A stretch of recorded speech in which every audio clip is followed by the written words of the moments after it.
لا حول ولا قوة إلا بالله العلي العظيم. اعوذ باللہ من الشیطان اللعین الرجیم. بسم اللہ الرحمن الرحیم.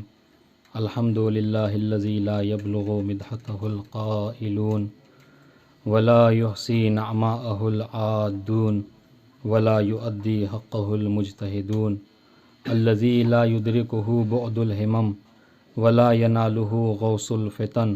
الذی لیس لصفتہ حد محدود ولا نعت موجود ولا وقت معدود ولا اجل ممدود. فطر الخلائق بقدرتہ ونشر الریاح برحمتہ ووتد بالصخور میدان ارضہ. ثم الصلاة والسلام التحیۃ والاکرام علی بشیر نذیر وسراج منیر مولانا ومولا الثقلین جد الحسنین ابی القاسم محمد.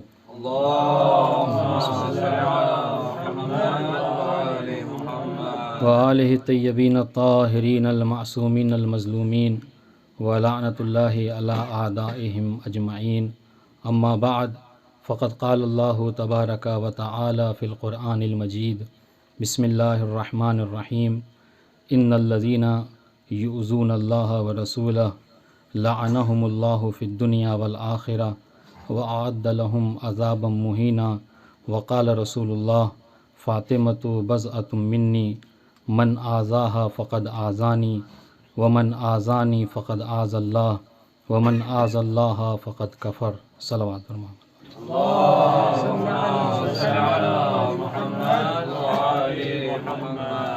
گزارش ہے کہ ایک مرتبہ سورہ الحمد و 3 مرتبہ سورہ اخلاص کی تلاوت فرما کر مرحوم رمضان دھانجی، غلام علی بند علی، حسین بھلو، رضوان ہمراج، خدیجہ راؤجانی اور جملہ مومن و مومنات کی روح کو عیسیٰ فرما دیں.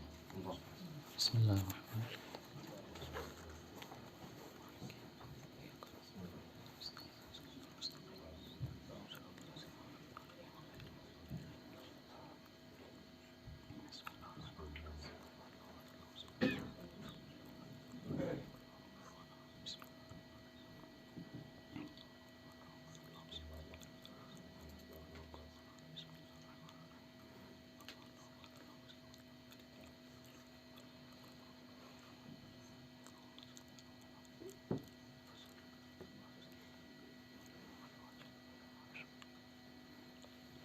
مل جل کر صلوات پڑھیں محمد وعلی.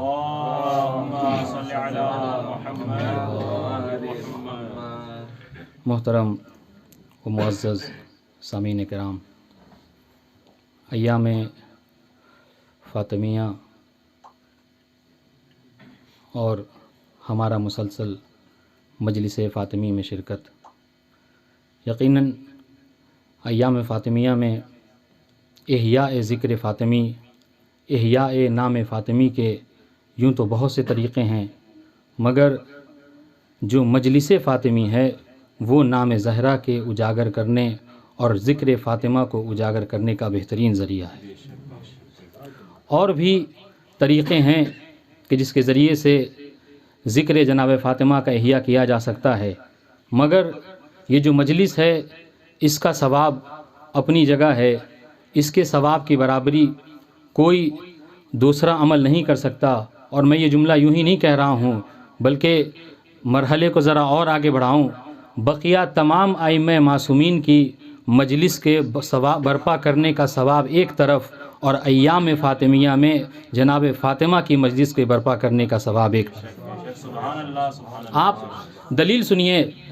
حدیث صحیح ہے کہ جس کو کلینی نے، شیخ توسی نے، شیخ صدوق نے اور ان جیسے بڑے بڑے علماء نے اپنی کتاب میں نقل کیا. صحیح روایت ہے کہ 9ویں امام کا ایک صحابی کہ جس کا نام موسیٰ ابن قاسم تھا. سنیے گا کہ عظمت احیاء ذکر فاطمی کی کیا فضیلت ہے.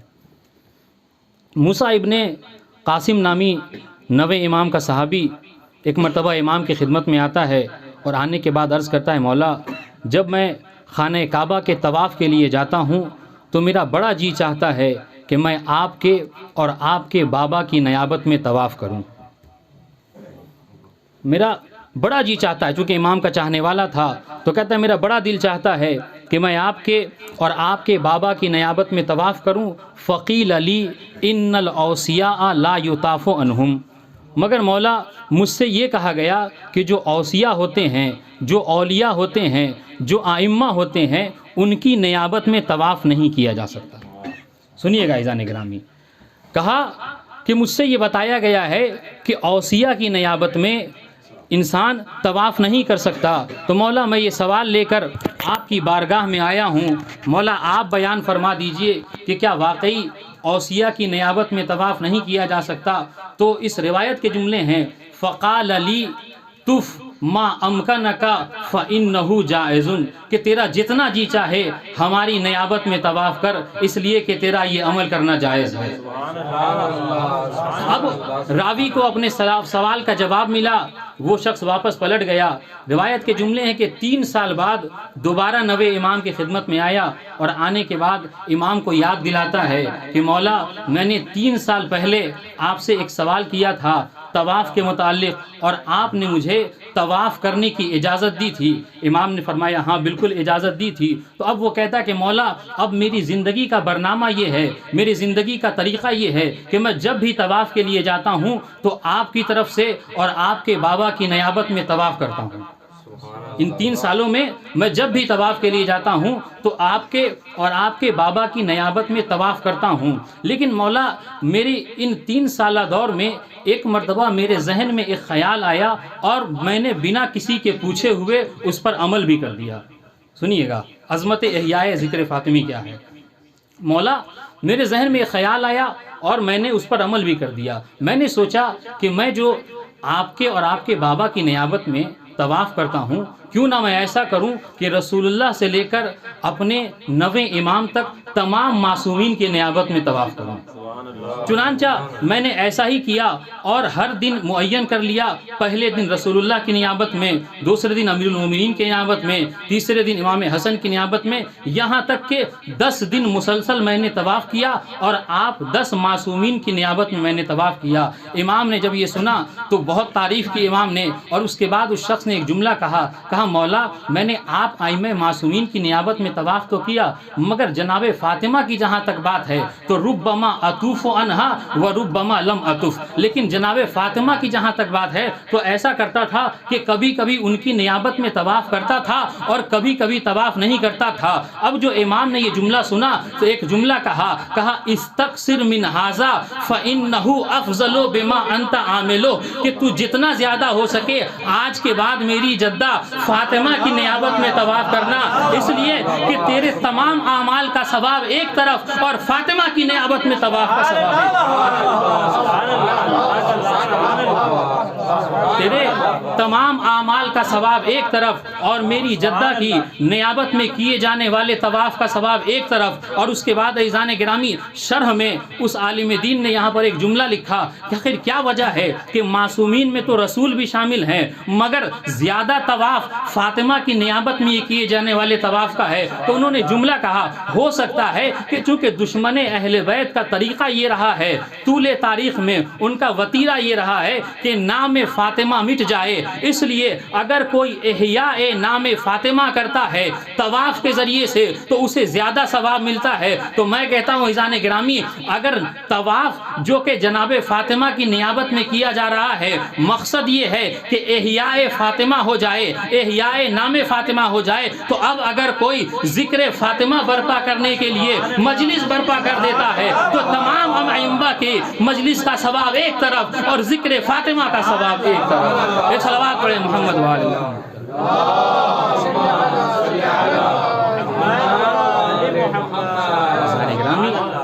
یہ وہ عمل ہے کہ جس کا ثواب ایک طرف اور بقیہ ائمہ معصومین کی مجلس کے برپا کرنے کا ثواب ایک طرف۔ کیوں؟ اس لیے کہ معصوم کی زبان نے کہا استقصر من ھذا فانہ افضل ما کنت عامل، جتنا زیادہ ہو سکے میری جدہ کی نیابت میں طواف کرنا۔ اور عزیزان گرامی کیوں نہ ہو؟ اس لیے کہ جناب فاطمہ زہرا سلام اللہ علیہا اس ذات کا نام ہے کہ جس کے لیے ایک لبنانی عالم دین کو میں نے سنا، وہ یہ بیان فرماتے ہیں کہ جناب فاطمہ زہرا کے لیے پیغمبر اسلام کے لیے جو تمام چیزیں ثابت ہیں سوائے نبوت کے وہ جناب فاطمہ کے لیے ثابت ہیں۔ کہنے کہ میں بلا مبالغہ یہ جملہ کہتا ہوں کہ وہ تمام چیزیں جو نبی کے لیے ثابت ہیں وہ جناب فاطمہ کے لیے ثابت ہیں سوائے نبوت کے۔ اور کہہ رہے ہیں، پھر دلیل دی انہوں نے اور کہا کہ میں جملہ یوں ہی نہیں کہہ رہا ہوں بلکہ میرے برادران اہل سنت بھی اس بات کی تائید کریں گے۔ پھر آخر انہوں نے جملہ لکھا، کہا کہ جب ایک عالم سنی عالم دین سے یہ پوچھا گیا کہ حضور یہ بتائیے من ہوا افضل خدیجہ ام فاطمہ، سنیے گا عظمت جناب فاطمہ کیا ہے۔ جب ایک سنی عالم دین سے پوچھا گیا کہ یہ بتائیے من افضل خدیجہ ام فاطمہ، کہ کون افضل ہے، خدیجہ افضل ہیں یا فاطمہ افضل ہیں، تو انہوں نے جواب میں کیا کہا؟ لا اعدل برسول اللہ احدا، لا اعدل برسول اللہ احدا، میں رسول کے برابر کسی کو نہیں سمجھتا۔ معلوم یہ ہوا کہ عظمت فاطمہ میں گفتگو کرنا عظمت پیغمبر اسلام میں گفتگو کرنا ہے۔ ایک صلوات پڑھیں محمد وآل محمد۔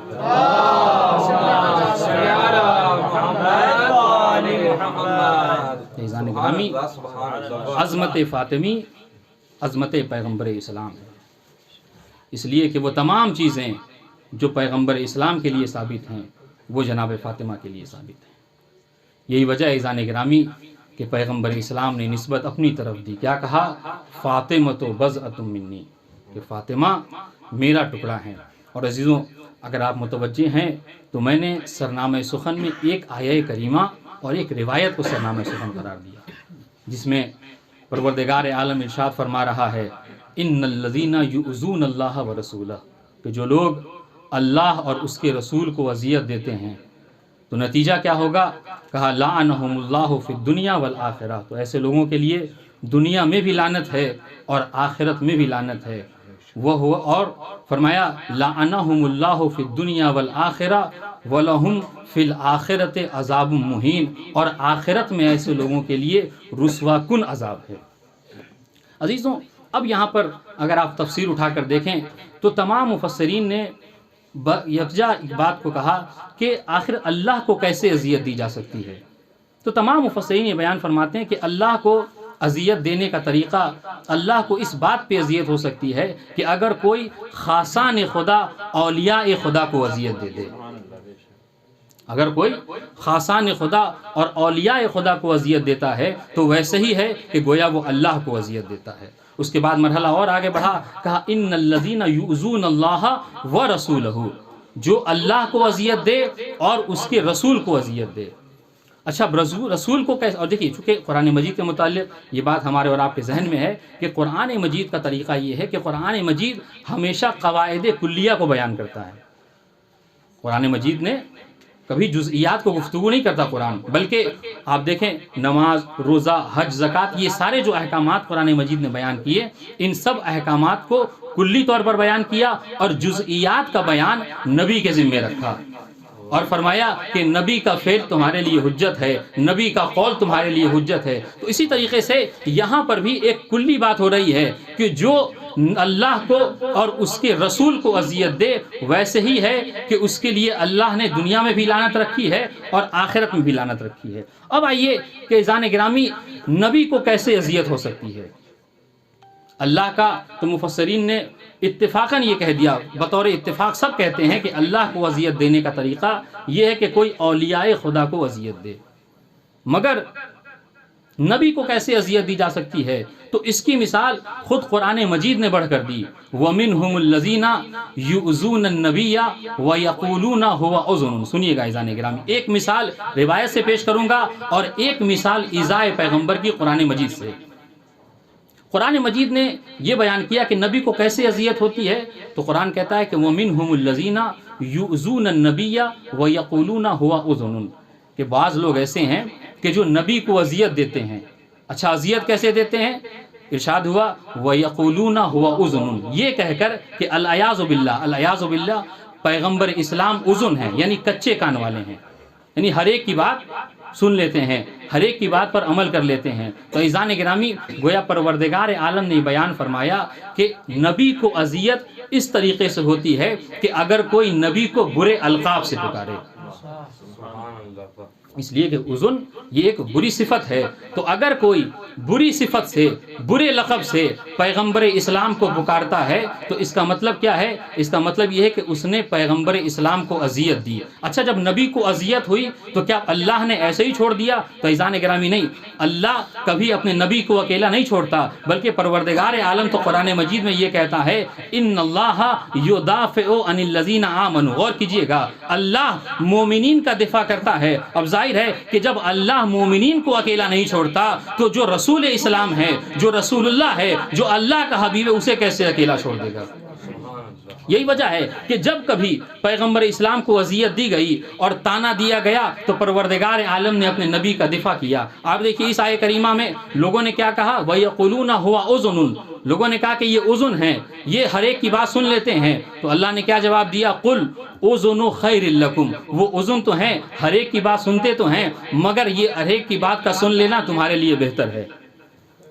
اب دیکھیے قرآن کا طریقہ، اور اس سے انشاءاللہ یہ بات بھی حل ہو جائے گی کہ جو عام طور سے آج ایک چلن ہے، اور بلکہ علامہ طباطبائی نے کہا کہ سورہ کوثر میں جو کوثر سے مراد ہے، اس میں 26 اقوال ہیں علماء کے درمیان، کہ 26 اقوال بیان کیے گئے ہیں کہ کوثر سے کیا مراد ہے۔ انشاءاللہ اس گفتگو سے یہ بات بھی حل ہو جائے گی کہ کوثر سے کیا مراد ہے۔ آپ دیکھیے تو پروردگار کا طریقہ کیا رہا اس آیت کے ضمن میں کہ ان اللہ یدافع عن الذین آمنوا، کہ اللہ مومنین کا دفاع کرتا ہے۔ اور میں نے کیا کہا کہ اگر اللہ مومنین کو اکیلا نہیں چھوڑتا تو رسول اسلام کو بھی اکیلا نہیں چھوڑے گا۔ یہی وجہ ہے کہ جب کبھی پیغمبر اسلام کو تانا دیا گیا تو پروردگار عالم نے فوراً اس تانے کا جواب دیا، اور امت نے، کفار نے پیغمبر اسلام کو کیا کہا؟ انکا لمجنون، العیاذ باللہ، کہ یہ مجنون ہیں۔ تو اللہ نے فوراً دفاع کیا، وما انت بنعمت ربک بمجنون، کہ اے پیغمبر گھبرائیے نہیں، آپ مجنون نہیں ہیں۔ کفار نے پیغمبر اسلام کو تانا دیا، لشاعر مجنون، العیاذ باللہ، کہ یہ تو شاعر ہیں، یہ ساحر ہیں، یہ جادوگر ہیں۔ پروردگار نے فوراً دفاع کیا، وما علمناہ الشعر وما ينبغي له، ہم نے اپنے نبی کو کبھی جادو نہیں سکھایا، یہ اس کے لیے مناسب نہیں ہے۔ امت نے کہا انکا لست مرسلا، کہ تو اللہ کا بھیجا ہوا رسول نہیں ہے۔ پروردگار عالم نے دفاع کیا، انکا لمن المرسلین، میرے حبیب ان سے کہہ دو کہ تم تو اللہ کی طرف سے بھیجے ہوئے رسول ہو۔ اب دیکھیے کہ امت نے، کفار نے ادھر رسول کو تانا دیا، اللہ نے تانے کے مطابق فوراً جواب دیا۔ عزیزان گرامی، اسی طریقے سے پیغمبر اسلام کو ایک اور تانا ملا، ابتر کا تانا، ابتر کا تانا۔ اب جو ابتر کا تانا ملا تو اللہ نے دفاع کیا، اور دفاع میں کیا کہا کہ انا اعطینا کل کوثر، اے پیغمبر گھبرائیے نہیں، ہم نے آپ کو کوثر دیا ہے۔ تو طریقہ قرآن کے مطابق، شیوہ قرآن کے مطابق، کہ اللہ اپنے نبی کا دفاع کرتا ہے، اور دفاع میں جیسا تانا ہوتا ہے ویسا جواب آتا ہے۔ تو جب کفار نے بے اولادی کا دعویٰ کیا، جب کفار نے ابتر کا تانا کیا، تو ہونا تو یہ چاہیے تھا کہ پروردگار عالم کوثر کی شکل میں نبی کو کثرت اولاد عطا فرما دے۔ ایک صلوات پڑھیں محمد والے۔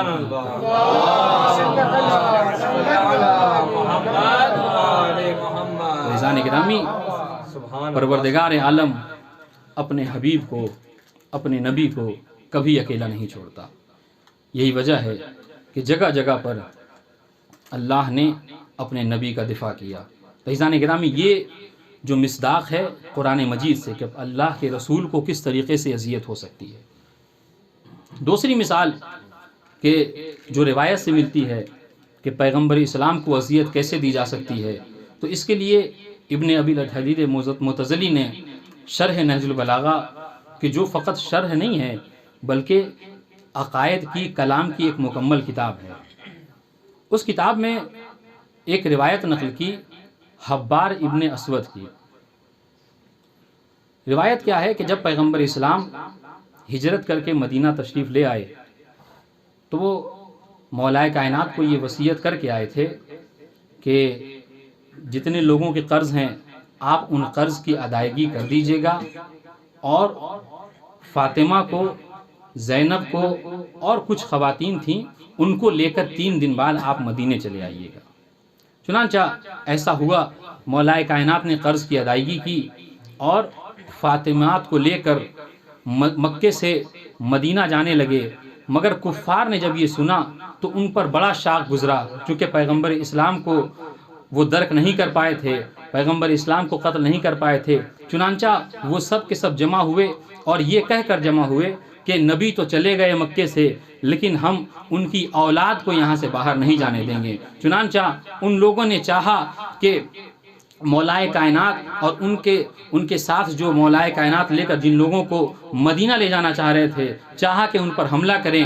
مولائے کائنات نے تلوار نکالی، سب کے سب پیچھے ہٹ گئے، مگر ایک حبار ابن، سنیے گا کیسے نبی کو اذیت ہوگی، حبار ابن اسود نامی شخص ہے، اس نے دور سے ایک نیزہ مارا اور وہ نیزہ جا کر اس ہودج پر لگا کہ جس ہودج میں پیغمبر اسلام کی ربیبہ زینب تشریف فرما تھی، اور اتنی زور سے نیزہ مارا کہ وہ ہودج زمین پر گر پڑا، اور ڈر کے مارے اس زینب کہ جو اس وقت حاملہ تھیں ان کا حمل ساقط ہو گیا۔ جب پیغمبر اسلام کو، سنیے گا، جب پیغمبر اسلام کو مدینے میں اس بات کی خبر ہوئی تو پیغمبر اسلام کو بہت اذیت ہوئی، بہت زیادہ تکلیف ہوئی، اور پیغمبر اسلام کی تکلیف کا عالم یہ تھا کہ جب تک زندہ رہے حبار ابن اسود کو نہیں بھولے۔ یہی وجہ ہے کہ دیکھیے یہ واقعہ ہے ہجرت کی ابتدا کا، اور 8 سال بعد، سنیے گا، 8 سال بعد جب فتح مکہ ہوئی، اور فتح مکہ میں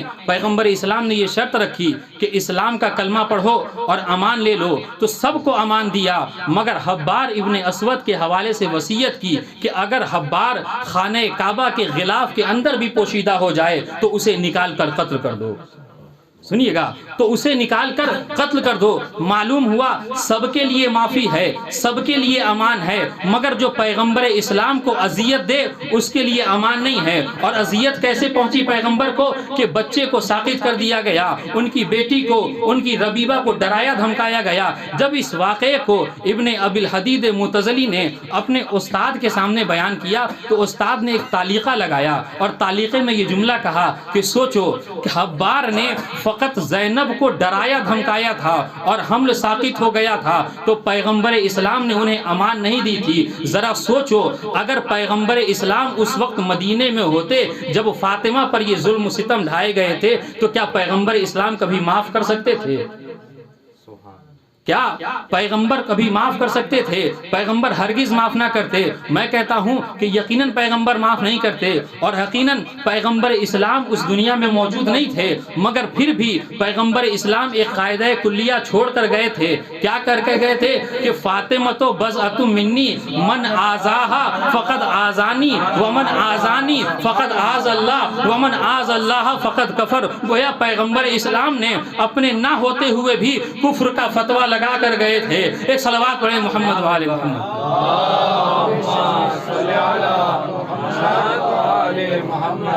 عزیزان گرامی، اور یہ وہ حدیث ہے، آپ دیکھیے یہ وہ حدیث ہے کہ جس کے لیے شیخ بہائی نے ایک مرتبہ مناظرہ کیا اس حدیث کے متعلق، اور یہ حدیث میں عام کتابوں سے نہیں نقل بلکہ صحیح مسلم کی 5ویں جلد میں یہ حدیث موجود ہے، فاطمۃ بضعۃ منی من آذاہا فقد آذانی۔ اس حدیث کو ایک مرتبہ شیخ بہائی نے ایک عالم مصری سے، کہ جو ان کو سمجھ رہا تھا کہ یہ بھی سنی ہیں، سنیے گا، انہوں نے سوچا کہ یہ بھی سنی ہیں، لہٰذا انہوں نے شیخ بہائی نے سنی بن کر اس سے یہ سوال کیا کہ مجھ سے اکثر جو ہے وہ رافضی یہ سوال کرتے ہیں کہ صحیح مسلم میں یہ روایت موجود ہے کیا کہ فاطمۃ بضعۃ منی من آذاہا فقد آذانی ومن آذانی فقد آذ اللہ ومن آذ اللہ فقد کفر، کہاں یہ موجود ہے حدیث؟ تو شیخ بھائی کہتے ہیں کہ اسی حدیث کے 5 صفحے کے بعد ایک اور حدیث ہے۔ کہا وہ کیا؟ کہا 5 صفحے کے بعد ایک اور حدیث موجود ہے، اور وہ یہ کہ خرجت فاطمہ من الدنیا وہی کانت ساخطۃ و واجدۃ علی ابی بکر و عمر، کہ فاطمہ اس دنیا سے چلی گئیں اور ان سے ناراض تھیں، ان سے راضی نہیں تھیں۔ تو اس شخص نے، اس عالم مصری نے کہا کہ ایک کام کرو، مجھے ذرا وقت دے دو، میں سوچ کر بتاتا ہوں کیا واقعی یہ حدیث موجود ہے یا نہیں، سنیے گا۔ تو شیخ بہائی نے کہا ٹھیک ہے سوچ لیجئے۔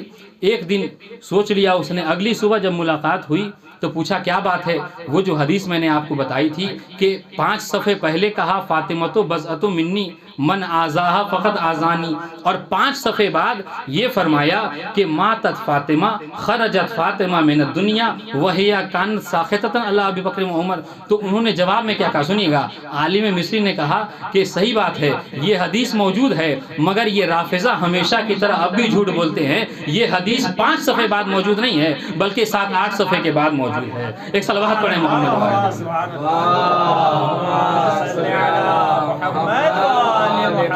عزیزان گرامی، پیغمبر اسلام اپنی حیات میں ہی یہ نتیجہ دے کر گئے تھے کہ جو فاطمہ کو اذیت دے وہ کافر ہے، اور اس کے لیے دنیا و آخرت میں لعنت کا طوق ہے۔ اور عزیزوں، اسی طرز کی ایک اور حدیث ہے کہ جسے بھی تقریباً 32 کتابوں میں اہل تشیع نے ثابت کیا ہے کہ یہ حدیث اہل سنت کی 32 کتابوں میں ہے، اور جو مفہوم ہے وہ یہی ہے کہ پیغمبر اسلام نے جناب فاطمہ کو مخاطب کیا اور مخاطب کر کے فرمایا، یا فاطمہ ان اللہ یغضب لغضبک ویرضی لرضاک، کہ اے فاطمہ، اللہ آپ کے راضی ہونے سے راضی ہوتا ہے اور آپ کے غضبناک ہونے سے غضبناک ہوتا ہے۔ اور سنیے گا عزیزوں، یہ حدیث وہ حدیث ہے کہ جس کے متعلق آیت اللہ شیخ وحید بیان فرماتے ہیں کہ اس حدیث سے فقط جناب فاطمہ کی عصمت ثابت نہیں ہوتی۔ سنیے گا، یہ حدیث فقط عصمت فاطمہ پر دلالت نہیں ہے، بلکہ یہ حدیث جناب فاطمہ کے مقام عصمت سے بڑھ کر اور مرتبے کو بیان فرماتی ہے۔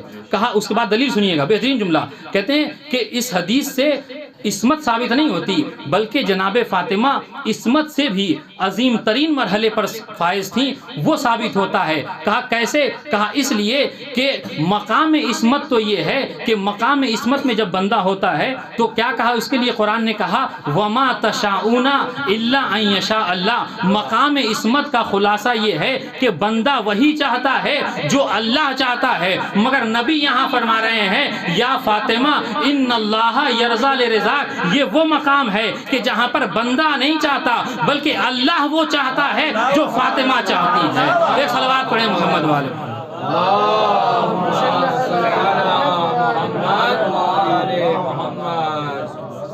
کہ یہ مقام عصمت سے بالا تر ہے کہ جہاں پر اللہ کی مرضی بندے کی مرضی کے تابع ہو جاتی ہے۔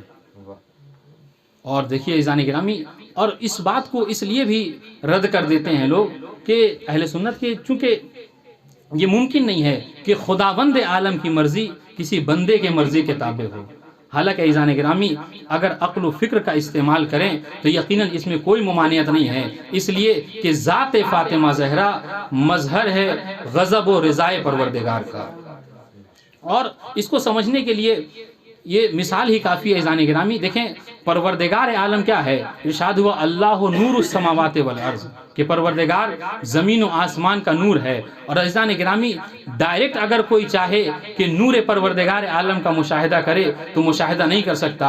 موسیٰ کی قوم نے کوشش کی تھی مگر سب کے سب جو ہے وہ حیات کھو چکے تھے۔ تو عزیزان گرامی، انسان ڈائریکٹ اگر چاہے تو پروردگار عالم کے نور کو اخذ نہیں کر سکتا، اس کے بارے میں علم حاصل نہیں کر سکتا۔ تو ان کی ذات کو مظہر بنایا ہے۔ اور یہ ویسے ہی عزیزان گرامی کہ جیسے اگر یہ کہا جائے کہ لائٹ موجود ہے یا نہیں، یعنی بجلی آ رہی کہ نہیں، تو آپ کیا کرتے ہیں، آپ ایک بلب کو فوراً جو ہے وہ بٹن دبا کر روشن کرتے ہیں اور دیکھتے ہیں کہ اگر بلب روشن ہو گیا تو اس کا مطلب یہ ہے کہ بجلی موجود ہے، اور اگر بلب روشن نہیں ہوا تو اس کا مطلب یہ ہے کہ بجلی موجود نہیں ہے۔ تو ٹھیک اسی طریقے سے پروردگار عالم نے اپنے رضا و غضب کا مظہر ذات آئمہ معصومین ذات فاطمہ زہرا سلام اللہ علیہا کو قرار دیا ہے کہ اگر یہ راضی ہیں تو پروردگار عالم بھی راضی ہے، اور اگر یہ ناراض ہیں تو پروردگار بھی ناراض ہے۔ اور یہ میں یوں ہی نہیں کہہ رہا ہوں بلکہ وہ اس روایت میں موجود ہے کہ جب ایک خاتون نے مدینے میں آ کر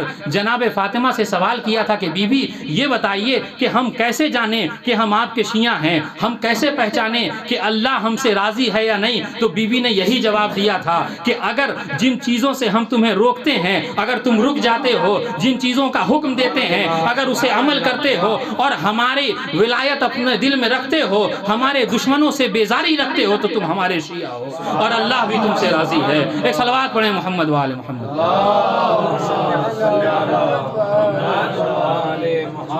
عزیزان گرامی، یہ وہ مظہر ہیں کہ جن کے ذریعے سے رضا و غضب پروردگار عالم کا پتہ چلتا ہے۔ اور عزیزان گرامی کیوں نہ ہو، اس لیے کہ پروردگار عالم نے کسی طرح کا نقص، کسی طرح کی کوئی فضیلت ایسی نہیں ہے کہ جو پروردگار عالم نے ان کو عطا نہ کیا ہو۔ آپ نہج البلاغہ اٹھا کر پڑھیے تو نہج البلاغہ میں مولائے کائنات نے عورتوں کے نقوص کا ذکر کیا ہے اور فرمایا ہے، سنیے گا عزیزان گرامی عظمت فاطمہ زہرا سلام اللہ علیہا کیا ہے۔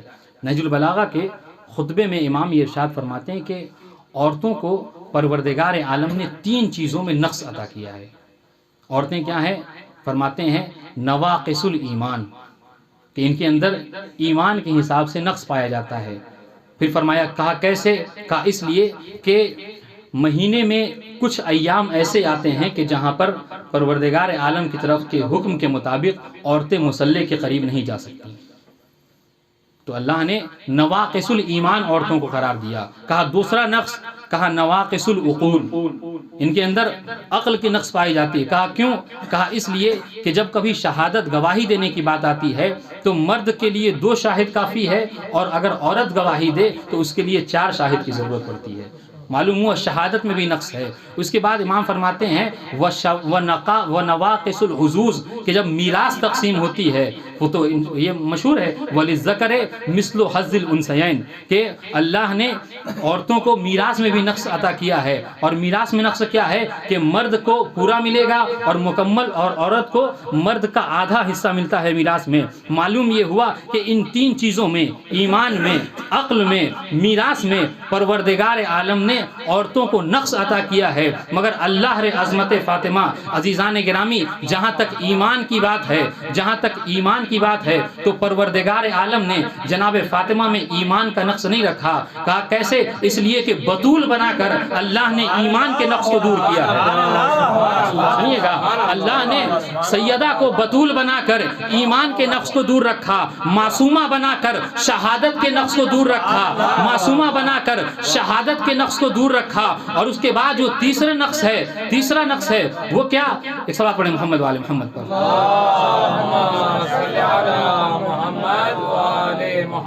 جو میراث کا نقص ہے تو پروردگار عالم نے سیدہ کے میراث کو نقص کر کے پیغمبر کی اکلوتی بیٹی بنا کر میراث کے نقص کو بھی دور رکھا۔ معلوم یہ ہوا کہ پروردگار عالم نے سیدہ کو مکمل کمال عطا کیا ہے، نقص کا دور تک یہاں پر گزر نہیں ہے۔ ایک صلوات پڑھیں محمد وآل محمد۔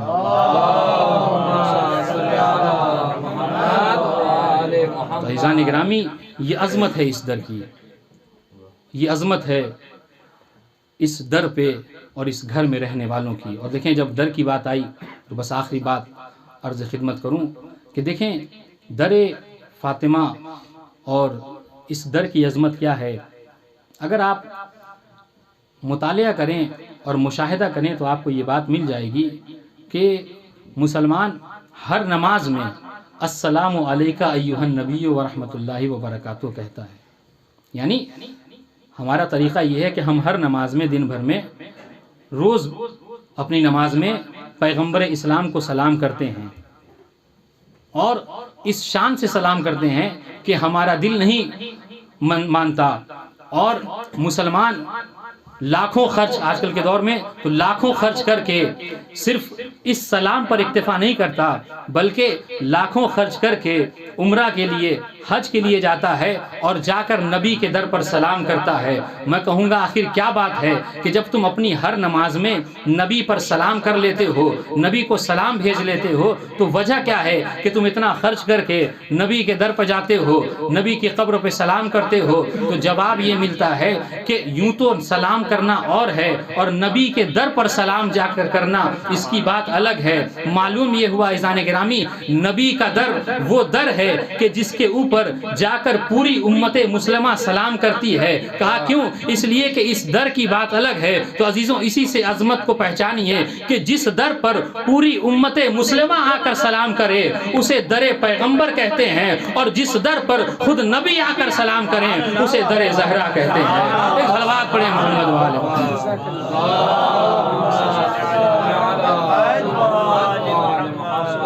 عزیزان گرامی، یہ عظمت ہے اس در کی، یہ فضیلت ہے اس در کی کہ اس در کا احترام جب تک پیغمبر زندہ رہے پیغمبر نے اس در کا احترام کیا ہے، اور یہی نہیں بلکہ لوگوں کو ہمیشہ طرح طرح سے فاطمۃ و بضعۃ منی من آذاہا فقد آذانی کہہ کر لوگوں کو اس در کا احترام بھی سکھایا ہے۔ مگر عزیزان گرامی، یہی وہ در ہے اور یہی اس گھر میں رہنے والے ہیں کہ بعد پیغمبر ان پر اتنی زیادہ مصیبتیں پڑیں کہ یہی زہرا کہ جس کی عظمت کو پیغمبر نے بیان فرمایا تھا